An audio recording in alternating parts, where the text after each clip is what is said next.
Good evening, friends. Welcome back to another episode of Honey Apple Farm, and today we are baking. We're baking something brand new to me. I've never made it before. It's peanut butter pumpkin bread. It is from the same site, Thrifty Homesteader, that the spiced pumpkin pudding came from. If you can't tell, I'm on kind of a pumpkin kick. I'm not usually a huge fan of pumpkin, but this time of year, I don't know, there's just something about that kind of pumpkin-y flavor. I think it's really the spices that go with the pumpkin. Neither Peter nor I are like gourd people. I'm a little bit interested to see if this sounds as good as it could be. Peanut butter pumpkin bread either is going to be the most amazing thing or the worst thing. It sounds like it could be great, and it sounds like it could be terrible. So I've had good luck with other recipes from this site, and I actually have met over Zoom and talked to this Deborah, the lady who runs it. So I have confidence that it will at least be good. So I have everything spread out here, which I don't normally do, but it turns out that when you start doing YouTube videos, it is much easier on the editing process if you don't have huge periods of, oh, and here I walked away from the camera to put something away, and here I'm back again. So we're going to see how this works. Now, one more caveat before we get going. Most baking recipes, and this one is no exception, have you mix your wet and dry ingredients separately and then combine them. I am not going to do that this time. I haven't done it in the past because that seemed silly to me, and I actually was going to do it this time, but it turns out this is the only bowl we have clean. Actually, not even clean, not in use. So I'm going to mix everything in one bowl because that's all we have. Getting another mixing bowl this size is on our Black Friday shopping list for that reason. So let's see what we can get done here. So I will put the recipe in the description so you don't have to take notes as we go through here. So sugar, pumpkin, eggs, oil, water, peanut butter is the first thing. So we'll just start at the top and work our way down. 3 cups of sugar.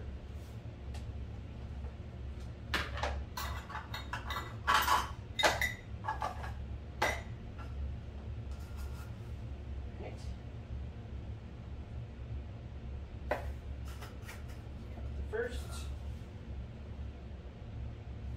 second, cup the third.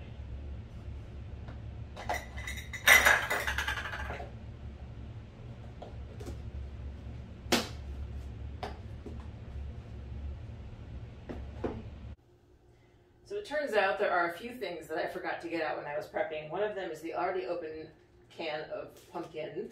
One of them is a can opener to open the unopened can, and the third one is a spoon to spoon the pumpkin out of said can and into a measuring cup. So yeah, live and learn. Normally, I just, grab these things as I need them, but again, it takes a lot more time to edit out stuff. Now I understand why on cooking shows they have everything pre-measured into their, measuring cups or bowls or whatever, because otherwise it just takes too long.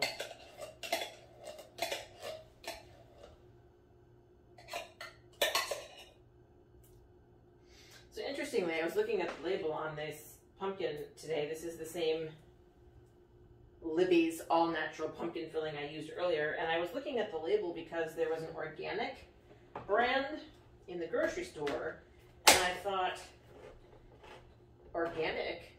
I thought the Libby's was already organic. So the ingredient list on the Libby's just says pumpkin with no anything. It's just one ingredient. So I think what made the other one organic was that it used like a BPA-free liner, I think is what it said. I don't know. I'm not, weirdly for somebody in my profession, most people who get into homesteading because they have done research on the chemicals in our food and they know that those chemicals are bad, and they've decided not to ingest those. I haven't done the research. I have a general, I'd like to put as few chemicals in my body as possible philosophy. And quite honestly, I like the taste of homemade food better, and coming to like the taste of homemade food better. There's some things, like we go out to restaurants and most of the restaurant food now, to me, doesn't taste as good as Peter's cooking. There are some exceptions, but by and large, I think we're getting to the point where my taste buds are acclimatized to actual homemade food with, you know, close to the state that they grew in nature in ingredients, and it's just messing with your taste buds. Alright, so that's 2 cups, excuse me, not 2 cans, 2 cups of pumpkin. You know what else I forgot to grab as a measuring spoon, as a mixing spoon? So I'm gonna grab that. And we're back. I grabbed a mixing spoon as I was tidying. And we go on. We have 4 eggs, which I did actually get out and prepare in advance. Mostly because there isn't room on the table for the entire carton. I will put those in our compost bucket on the next clean up interlude. Alright. Sugar, pumpkin puree, eggs, 1 cup vegetable oil, and I don't have vegetable oil, so I'm using canola oil, which the internet says is an acceptable replacement.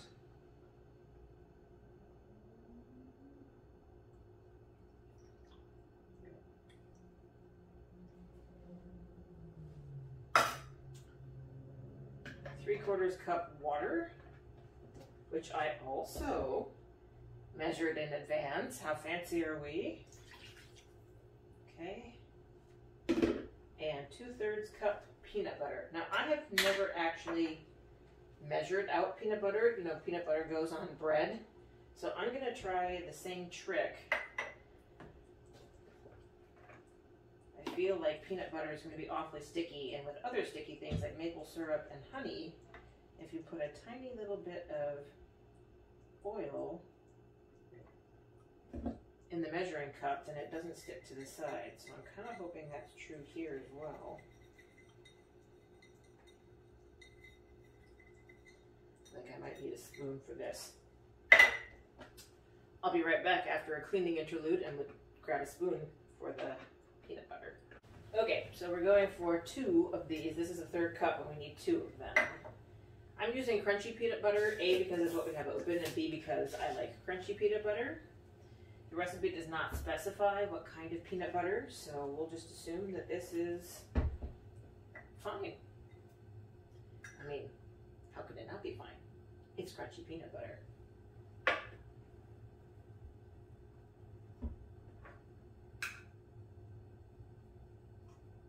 Alright, so that's 1 cup. And I'm going to go with no.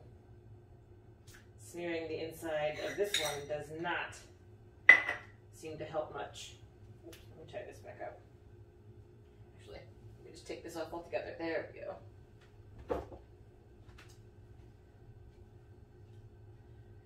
So, oh well. Oops, not that one, this one.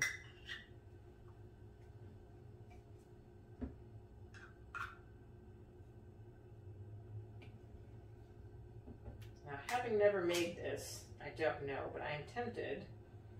I'm going to resist, but I am tempted to put more peanut butter in here because I love peanut butter flavor, and normally it's not strong enough for me. But since it's the first time I'm making the recipe, I will just stick with what is written and make adjustments later. Okay, so we have all of the wet ingredients in here. We have 3 cups of sugar, 2 cups of pumpkin puree, 4 eggs, 1 cup of canola oil substituted for vegetable oil, 3/4 cup water, 2/3 cup peanut butter. So let's stir this up and see what we get.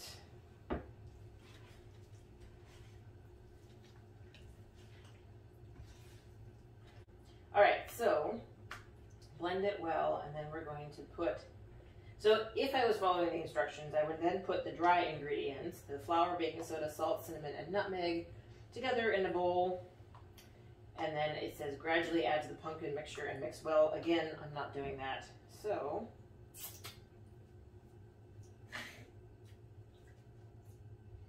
let's just keep going.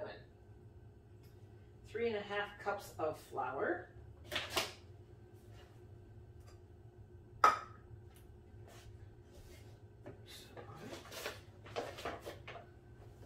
This is a 1/2 cup measure.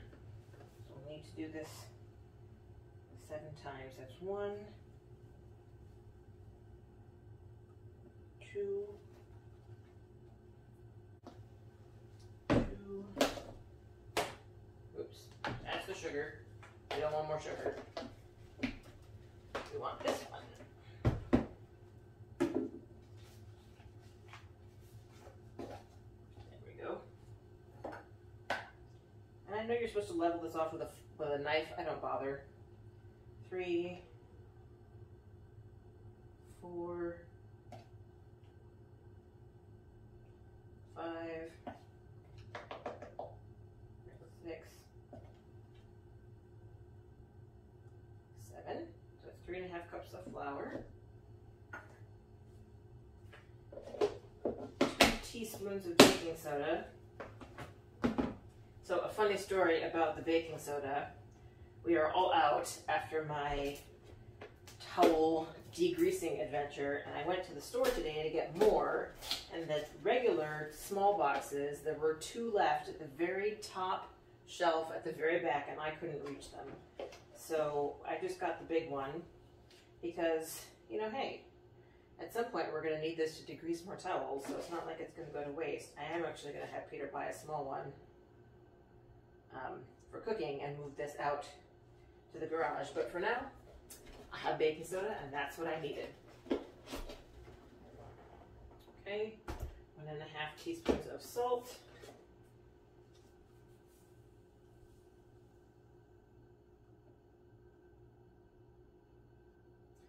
I'm going to eyeball a half here. Okay. And then a teaspoon of cinnamon and a teaspoon of nutmeg. Now, I do know from having done previous recipes, both the spiced pumpkin pudding from this same cook and also from other recipes, that they usually don't put in enough. So I'm going to double, actually I'm going to do, I'm going to do 2 heaping spoonfuls. So one teaspoon of cinnamon is in the recipe. That's probably about 3. You can't go wrong with too much cinnamon as far as Peter and I are concerned. And I am going to double the nutmeg as well. So it's 1 teaspoon of nutmeg. And I'm going to make these mostly. That second one was heaping. Okay. What is it? Yes, I know you think it's almost your dinner time. And it is almost your dinner time. But it's not your dinner time yet. Okay. So, now we just combine these all. That is not a toy.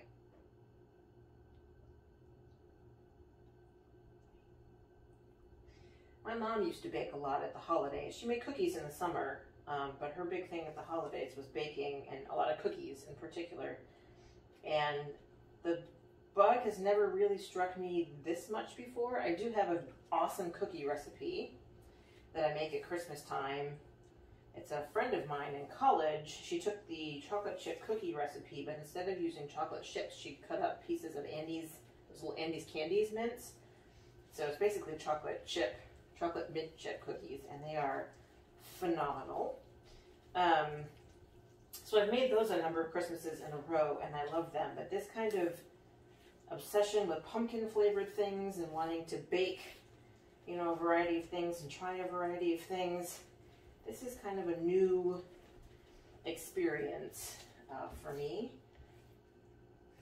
I can see, I mean, I love, let me clarify, baking is the new part of it. I love to eat delicious things at the holidays. I eat pretty much anything that is peppermint flavored for a start, because how can you not love peppermint? Let's see. Oops, and I'm gonna go ahead and preheat the oven here real quick before I finish this.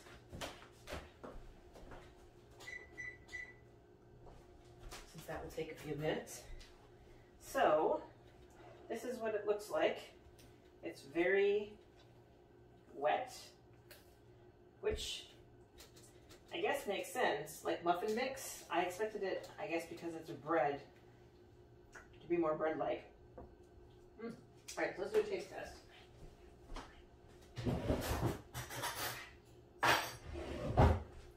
We only have 8 of these small spoons, and we're going to be almost out by the time the night is over, but oh well. All right, let's see what this tastes like. First taste of peanut butter pumpkin bread mix.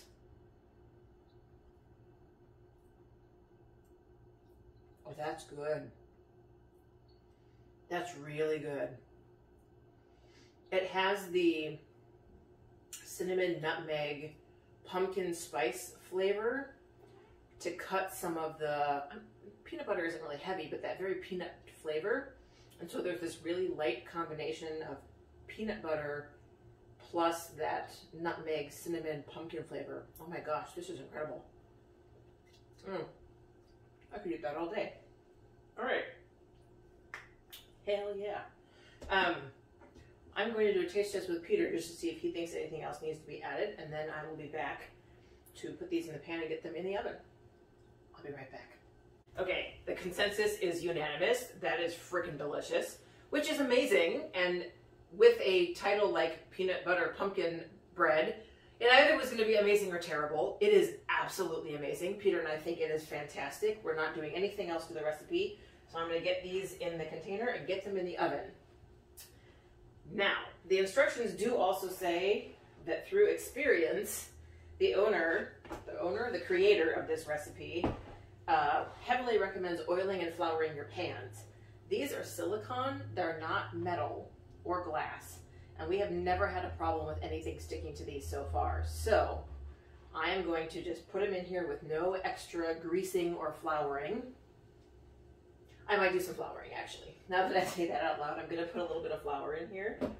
But otherwise, the silicone stuff, which is newer in the sense that a lot of recipes were written before it was available, are not written for silicone, and so they still assume that you're going to have sticky stuff. But really, the silicone, we have silicone muffin, both a muffin pan of muffins and also individual muffin cups, and also those lovely silicone tray mats that you put like on the bottom of your sheets, your baking sheets, and we love them. They have been so great. Now I will say with the silicone, because it's a different material than metal or glass, sometimes the bake times need to be adjusted. Basically, they're a little bit more insulative, and so sometimes we'll have to bake things a little bit longer. But otherwise, okay, so they're floured. Let's get these poured in here. Oh, I wonder if I can just, oh yeah, oh yeah.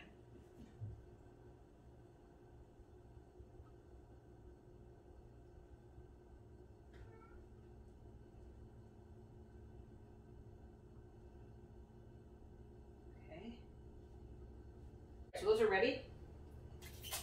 Once the oven is ready, I'm going to pop those in the oven. The instructions are to bake 60 to 70 minutes or until a toothpick in the center comes out clean. Given what I know of our oven, I'm definitely going to put them on for 70. And I will check in with you when they come out of the oven. Happily, it does not say, let me just double check. It says cool for 10 minutes before removing from pans to wire racks. Normal bread requires more like a half hour to an hour cool time because it's still cooking in the middle.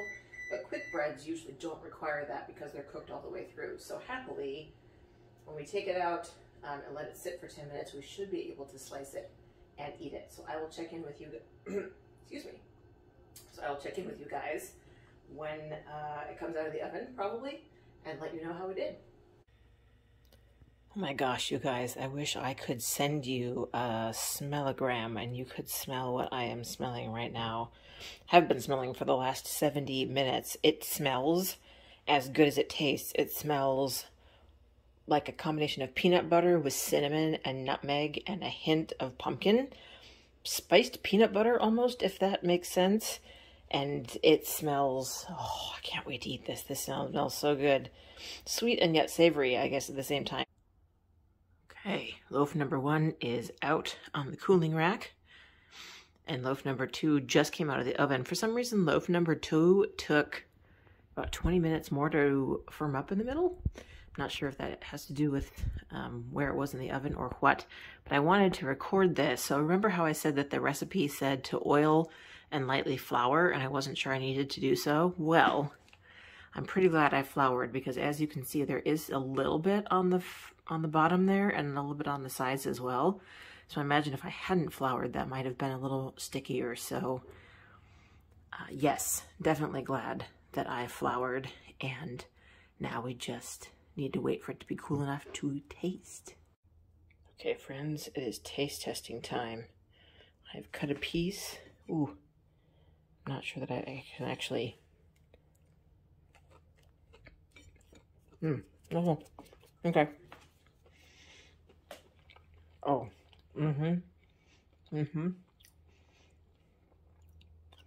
It tastes different than the dough, and there's less peanut butter flavor in here now. It tastes just like kind of like a really light, delicious spiced bread. There's a little bit of peanut butter in the background. I might put more, excuse me, I might put more peanut butter flavor in future. Let me try bite number 2. I have to say, the finished product is not